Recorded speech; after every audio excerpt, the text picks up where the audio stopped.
الحمد للہ رب العالمین۔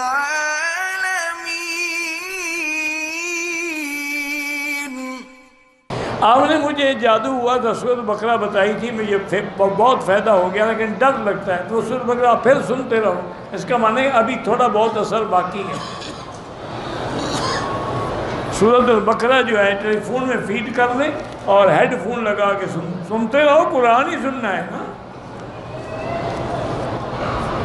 میرے 23 سال ہو گئے شادی کو، بیوی بے پردگی سے بھی نہیں رکتی اور بہنوئی سے زنا سے بھی نہیں پرہیز کرتے، تو 23 سال سے تم بغیرت ہو کے صبر کر رہے ہو۔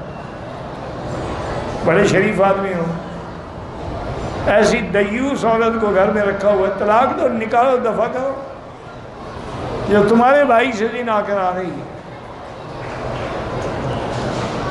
اور اتنی مدت ہو گئی۔ کہتے ہیں کہ لڑکی کے نام اور آواز میں بھی پردہ ہے، بالکل پردہ ہے، اسی لیے تو قرآن نے کسی لڑکی کا نام نہیں لیا۔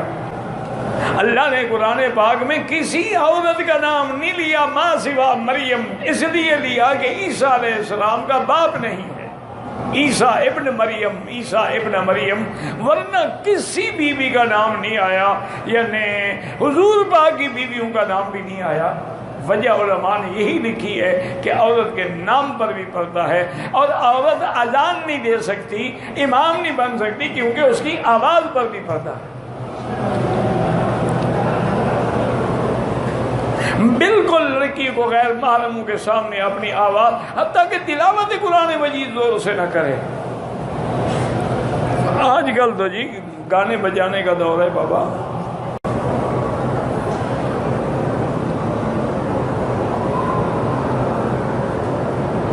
کبھی شوہر کے بیوی پر جو حقوق ہوتے ہیں، عام بیوی پر تو یہ حقوق ہے نا، حضور نے فرمایا کہ اذا نظر الیہا سرت ہو، جب خاوند کی نظر پڑے تو خوش ہو جائے، اذا امرہا اطاعت ہو، جب خاوند حکم کرے تو فرما برداری کرے، اذا غاب عنہا حافظت ہو، جب خاوند گھر میں نہ ہو تو اس کی جان مال آبرو عزت کی حفاظت کرے، اس پر حق ہے۔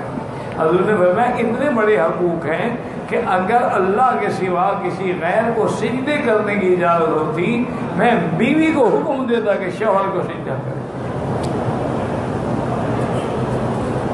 آج کا اللہ کا فضل ہے بیٹی، آج کل تو شوہر سجدے کر رہے ہیں، عورتیں کیا سجدہ کریں گی؟